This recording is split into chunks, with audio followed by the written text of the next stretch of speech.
Welcome to Uncommon Knowledge. I'm Peter Robinson.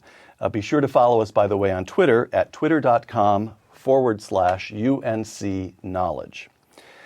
Since 1989, His Serene Highness Prince Hans Adam II has reigned in Liechtenstein, comprising about 62 square miles and nestled between Austria and Switzerland, with a population of some 35,000. Liechtenstein represents one of the world's smallest nations, but has the highest per capita GDP on the planet. In 2004, Prince Hans Adam handed over day-to-day management of the country to his son and heir, Prince Alois, if I pronounced that correctly. That's right. I did all right. Yeah. The head of a family that traces its history back more than 900 years to the beginning of the Second Millennium, Prince Hans Adam is the author of a new book, The State in the Third Millennium. Your Highness, thank you for joining us. Thank you. Segment 1, what is the state for? If I may quote to you from The State in the Third Millennium, quote, "The objective must be to transform all states into peaceful service companies." Service companies, explain that concept. Yes, I think it's an old concept in some of the monarchies that you serve the people. And for instance, the Crown Prince of England, Prince Charles, has in his coat of arms, Ich dien, yes. the old German expression, I serve. I serve. And I think that's something we have to really to look in the future, that not the people serve the state, but that the state serves the people. How can he do it the best? What a task he can do better than everybody else. Now, you mention in an early chapter in The State in the Third Millennium, as a young man being moved by John Kennedy's inaugural address, ask Yes. not what your country can do for you, ask what you can do for your country. And yet you say after decades as a head of state and businessman, you think that's the wrong way around. We should ask what the state can do for the people. Yeah. Better, you add, than any other entity. So what sort of measure do you apply to that? What can the state do better than any other entity? I think, in my opinion, of course, you have foreign policy. That's a thing what the state has to do. I think we still need, at least in certain parts of the world, defense policy. Mm-hmm. But I think one of the main tasks of the state is to have the rule of law or law and order. Then I think it's important in our time also, in the third millennium, education. So you have to finance education, but I think it has not the state to do that, but it has to should be done through a voucher system. And then the third task, in my opinion, is how to finance the whole state. So that's the whole tax situation. How do you do that the best way? All right. Now, in your book, In the State in the Third Millennium, much of what you do, it seems to me, is strip away accretions of what that we have come to associate with the state. Some medieval. You're very clear, no more divine right. Legitimacy now comes from democracy. Yeah.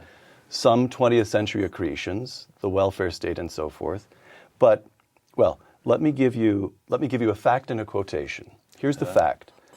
Liechtenstein is created a principality in 1719 by the Holy Roman Emperor, Charles VI. Here's the quotation, Benedict XVI. "We are called to renew Europe's awareness of its Christian roots, traditions, and values, giving them new vitality."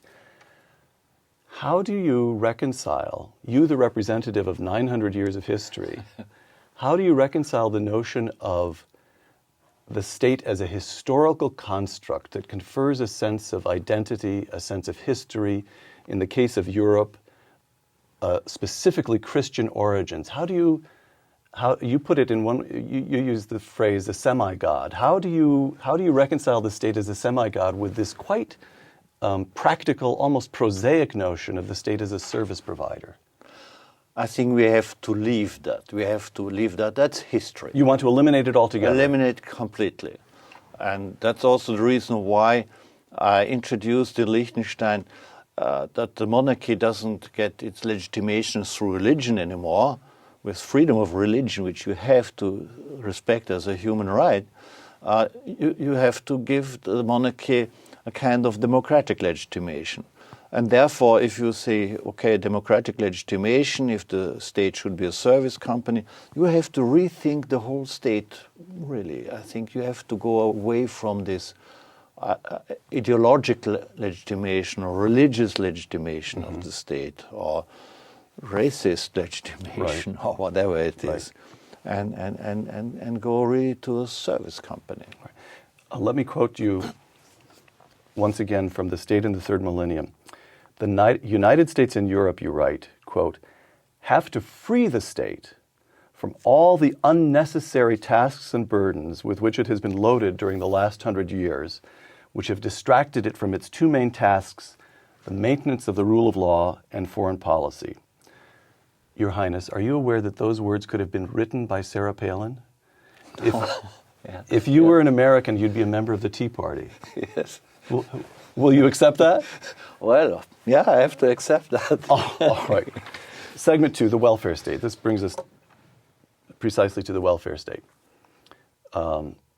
Milton Friedman, James Buchanan, and other economists in the 20th century have noticed, or their fundamental insight in which they've elaborated, that whereas the costs of the welfare state are spread across all taxpayers, each program has specific beneficiaries. Yeah. So beneficiaries have a stronger incentive to push for more than the general populace has to resist. Yeah. The result, the constantly growing welfare state. How does Prince Hans Adam propose to end that ratchet? That ratchet, yes. I think if you have this right of self-determination on a local level, on a village level, in the case of Liechtenstein with our 11 communities, and that basically those small entities are more or less responsible for the welfare. If you have to have a certain kind of distribution between rich parts of the state and poor parts of the state, but basically if the local community is looking after those people who are really in need, I think you get a much better welfare system. And if we can do it as a small state with 35,000 people, I think there's no reason if a city or several villages together could do that, to look after their poor people. The president of France recently enacted a law raising the retirement age from 60 to 62, and he faced riots. His capital city was shut down. And so my question is it reversible? Can the welfare state be unwound? In Europe in particular, I'm asking now.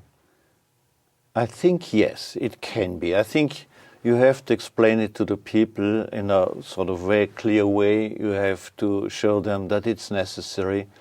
And it's a rather new thing. It was Bismarck who introduced retirement with 65, and that was life expectancy at that time. So I think we have really to go back to the people and explain them very carefully, and then I think they understand. I've seen it with our people with direct democracy. If I went out there to explain them, I think you can do it. You can. And do you sense, you have a program at Princeton in this country. Yes. Do you sense an intellectual, well, let me put it this way. To the extent that I'm aware of general trends in academia in the United States, they're still heavily to the left. Yes. Do you sense any counter current? Yes, to a certain degree there is, also in Europe, because you see that many people see that it cannot go on like this.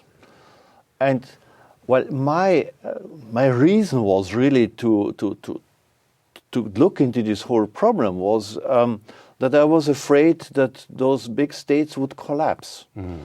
And that's also the reason why I wrote the book. I tried to show a way how to decentralize so that those states can survive and really concentrate on the most important things, and then have a really reform of the whole system. Again, to quote The State in the Third Millennium, quote, "The best insurance against unemployment remains a policy that makes it attractive for companies to create new jobs. In the past, this was only possible with low taxation and little bureaucracy. it does not seem that this will change much in the third millennium.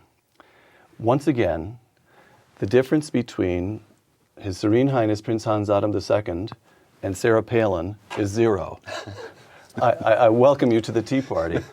But here's the underlying question. Why is this lesson so hard to learn? In this country, we had Reagan, limited government, lower taxes, 25 years of economic growth, and yet now we have an administration that wants higher taxes and bigger government.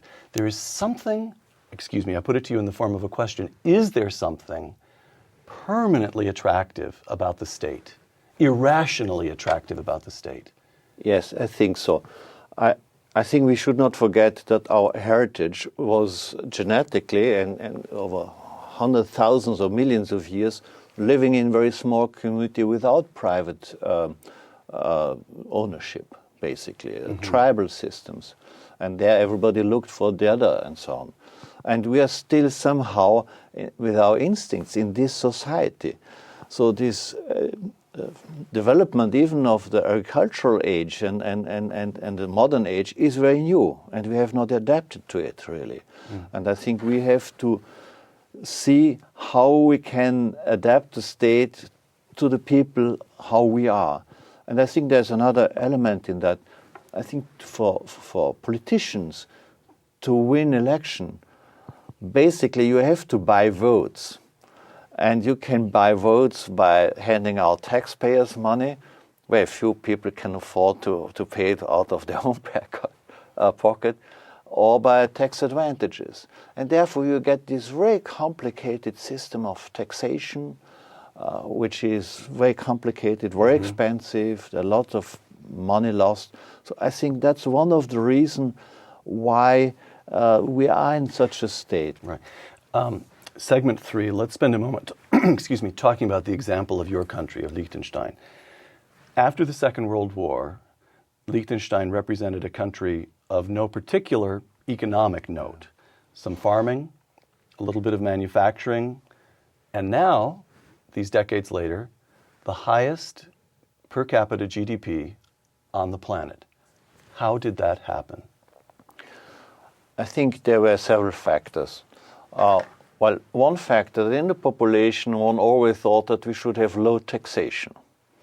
And whenever a government or party said we should have higher taxation, the people said, because we have direct democracy, no, because they thought we know much better what we can do with our money than the state does it with our money. So to create jobs and so on, we know much better, or we give the money to somebody who is a good entrepreneur.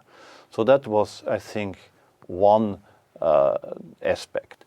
But then I think perhaps even more important was the opening of the markets. As a very small country without natural resources, you are dependent on your exports to pay for the imports. And after World War II, and I think thanks to the Americans, they really opened the markets in Western Europe, and not only in Western Europe. And that gave our manufacturing industry the possibility really to go beyond the Swiss market, which was our main market. So we really could export to all of Western Europe and the United States, other parts of the world. And I think that really, then it took off. And when I analyzed why we took off, I saw that the reasons which were so much in favor of our small economy would be a danger for the big economies which are not relying on free trade, who are relying on nationalized economies. You had no choice but to rely on free trade from the very beginning. Yeah, we had to. There was not, because we couldn't even feed our population. By the way, let me just give you a chance to address a question that is in the air. And the charge would be that part of the growth, and depending on how sharply the charge is placed, a large part of the growth is because of banking laws. You're competing with the Swiss to permit people to do things in secret. There's a certain amount of monkey business going on, produces income to Liechtenstein, and Liechtenstein looks the other way. How large a part did your banking laws play in your growth? Well, interesting enough, these very liberal banking laws or very favorable banking laws, they were introduced after World War One. Oh, so there's a long-standing tradition. There's a long-standing tradition. I see. And it never took off because there were restrictions on how you could place funds and so on. And after World War II, really manufacturing took off. I see. And so still we are, I think, at least in Europe, the highly industrialized state in manufacturing. It's employs about more than 40% of the people are in manufacturing, and only about 20% in the financial service industry. Now, how do you handle immigration? There are a lot of people who'd be very happy to take up residence in Liechtenstein. And by the way things are, the more longer I listen to you, the more I feel the urge to apply myself. Yes, we have always been rather restrictive with immigration because otherwise we would have been submerged. And we are now a member of the European Economic Area, but one thing what the European Union conceded to us that we would be able to restrict immigration because in the European Economic Area, the European Union, you have free movement of people. And that, of course, not an interest that all the rich people would then move to Liechtenstein because they would have to pay less taxes. Right. All right. The referendum of 2003, you write in The State in the Third Millennium that had fundamentally two vital elements. One was the further entrenchment or the expansion of direct democracy. Yes. And the other was the right of self-determination at the local level. Yeah. Could you explain both of those terms? Direct democracy means what to you? Well, it means the following, that you have two cases, basically. You have the right of initiative. So people can collect a certain amount of signature and put something in. If they have enough signature, then Parliament has to look at it and either say yes or no.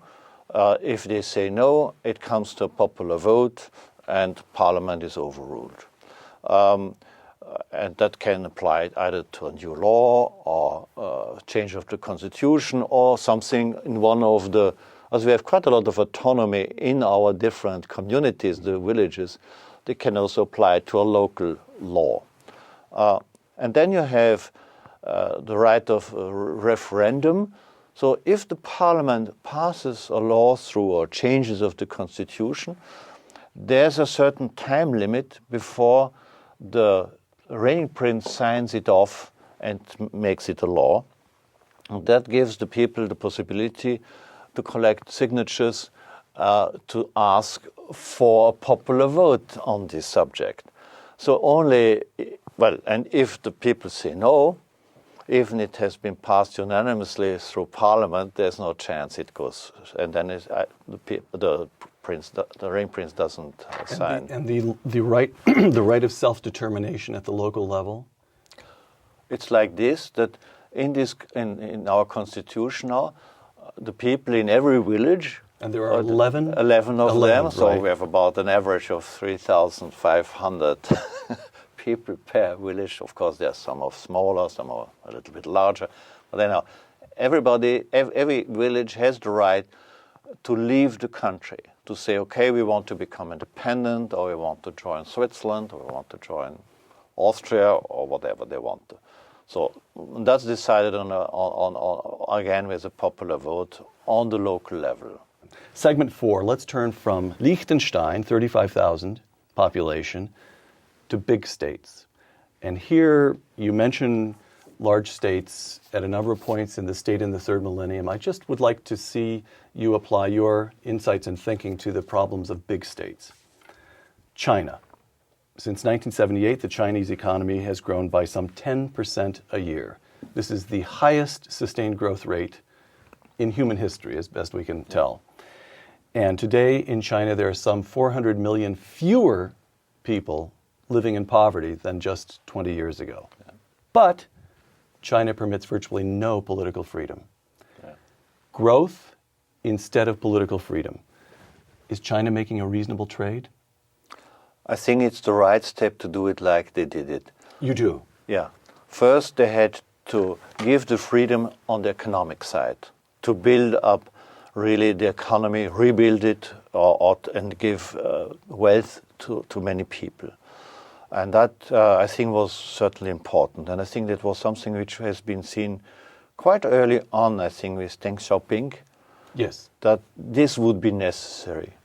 And I remember back in the late 80s, I met high-ranking Chinese of Chinese government, and he told me that they were very aware that this whole communist system was not the right thing to do, or was the wrong path.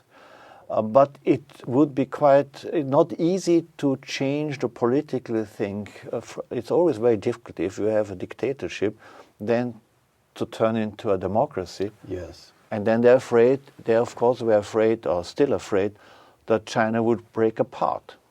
Well, so the counterexample then would be Russia. Yes. Which in the 1990s becomes democratic. Yeah. And the markets are a mess. They achieved the amazing feat of taking a backward communist economy and making it even worse.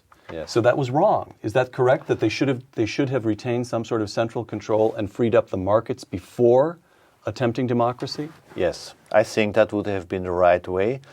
And then to decentralize it really on a local level, on the cities and the village level, and not give the right of self-determination on the different state levels, because that led to the breakup of the Soviet Union. But how would that? I keep going back and forth. Liechtenstein, 35,000 people. They all know you. You know this was monarchs through history have talked about their people. You actually do know your citizens. Yeah. But Russia, 9 time zones, the southern tier of Russia populated by Muslim populations, wouldn't the country have just broken apart even more quickly if you Grozny and the capital of Chechnya. Yeah, Chechnya. Yeah. The Tbilisi, the Georgians, all of these would have just broken. Wouldn't it simply have caused a mess?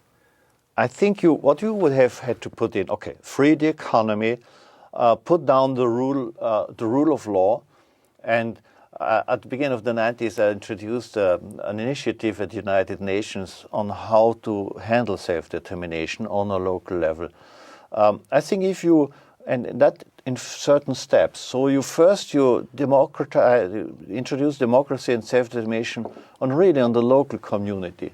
And only much, much later, after, let's say, 10, 15 years, when the whole state is really reorganized, then you should give the right to leave the state. And I think the advantage of that is if you break up a state like it happened with Yugoslavia, right, with the Soviet Union, with the Austrian-Hungarian Empire, along the state borders, which are very often artificial borders, you create a lot of minorities inside them, which are not happy about it and which are persecuted. And that's the thing which we have seen with Chechnya, we have seen with other parts of Russia falling apart. All the Russians who have lived there, many of them had to flee, had to leave, and so on. So I think you have to do it in a very sort of step-by-step basis to give this right of self-determination at the local level, and then you will be in a position really to keep the country together. Segment 5, our final segment, alas. The United States, then Europe. The state in the third millennium, I quote you again, the model realized by the American Revolution represented a tremendous step forward. And if I stopped there, we would have nothing to discuss.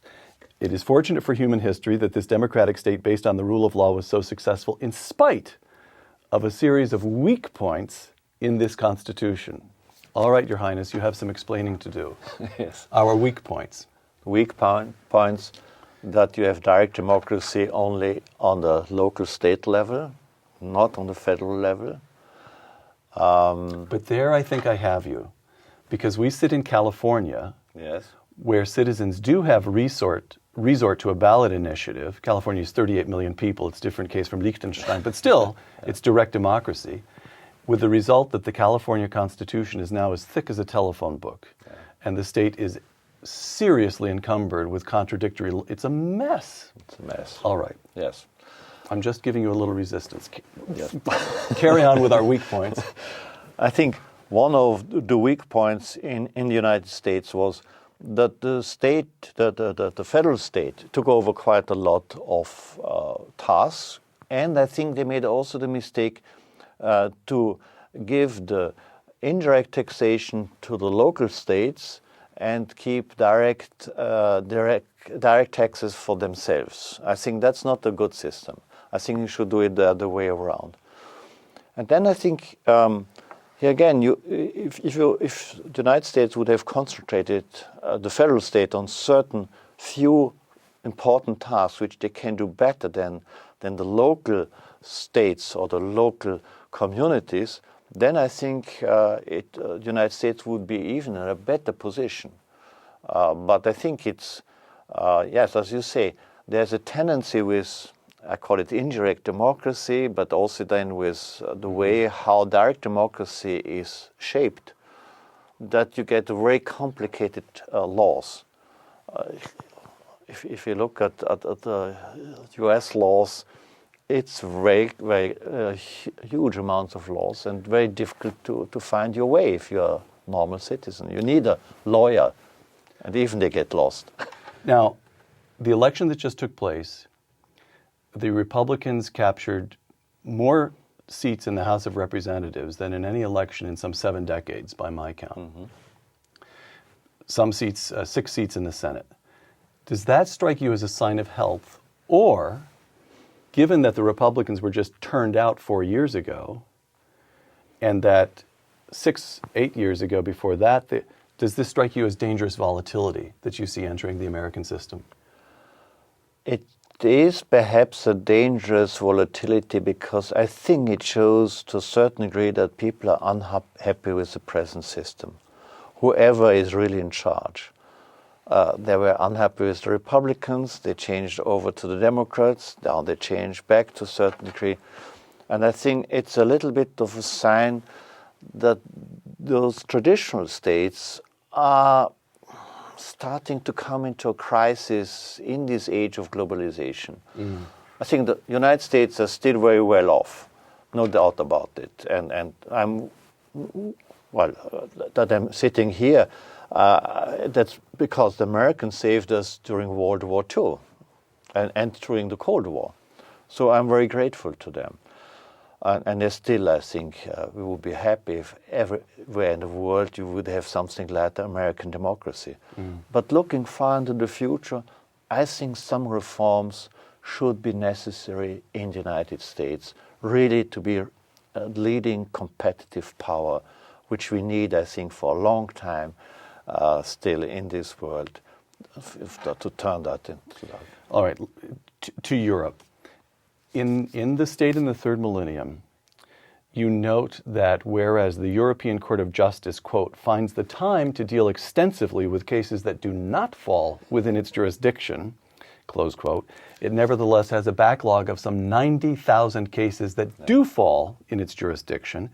And you also write, quote, that quoting, the Council of Europe loves to give unsolicited advice about human rights and democratic principles, close quote. So what I want to do is get you on the record on the European Union. Is the European project a fundamentally worthy project that's marred by a little too much pomposity and a little too much bureaucracy? Or is it fundamentally a mistake? I think basically it's a good project. Mm-hmm. It's like with the United States. They're not as far as the United States. They're not as efficient as the United States. I don't know if they will ever become the United States of Europe. I doubt it. But I think it has a lot of positive signs. But I think there are a lot of problems in there. They have taken up too many tasks. The whole justice system doesn't really work, especially on the European level. I think those are weaknesses which are just there, and I think they will not be able to change easily. Margaret Thatcher. Europe is a classic utopian project, a monument to the vanity of intellectuals, a program whose inevitable destiny is failure. Close quote. What she was insisting on was the importance of the nation state because of the accountability. She knew who her constituents were. Yeah. The House of Commons, through long history, understands, British people understand whom they are electing, but the European project diffuses accountability. Isn't that almost a fatal objection from your own point of view, your own insistence on democracy? Well, yeah, I'm trying to get you to say something really sharp about Europe. Yeah, I think it's a very dangerous development. But of course, if you look at Eastern Europe and those new members who joined, I think for them it's a big step forward. Because of the economic integration. Economic integration, it also gives them a little bit more of a rule of law. They can appeal to courts outside of their countries, which are often stuffed with politicians and are not really applied rule of law. So I think for them it's an advantage. And economically, of course, it's also an advantage. Your Highness, my final question, alas, we're out of time. For 1,000 years, Europe led the world, working out the rule of law, giving rise to universities, science, producing perhaps the most magnificent art and music and literature in human history. And to a remarkable extent, your own family, century after century after century, played a central role. What does Europe have left to teach the world today? I think that the diversity which we have, that we finally are able to live in peace with each other, which was not the case since the fall of Rome. So that's, I think, that we have developed some mechanism that we can live in peace. And I think those lessons can be somehow applied to a certain degree on the whole world. And I think states, they come and go, and usually that's decided with the weapon in the hand. And I think really that you go there and say, okay, let's have democracy. Those things should be decided not with the weapon in the hand on the battlefield, but with the ballot at the ballot box, with the paper at the box, with the vote there. I think that's where Europe, I think, has learned hard lessons over a long period of time. We finally came to the conclusion we have to somehow do it peacefully. We have to have a sort of common market where we can trade peacefully and free movement of goods, services, people to a certain degree. I think that's a lesson which can be applied worldwide. If you could offer one sentence of advice to Americans, what would you say?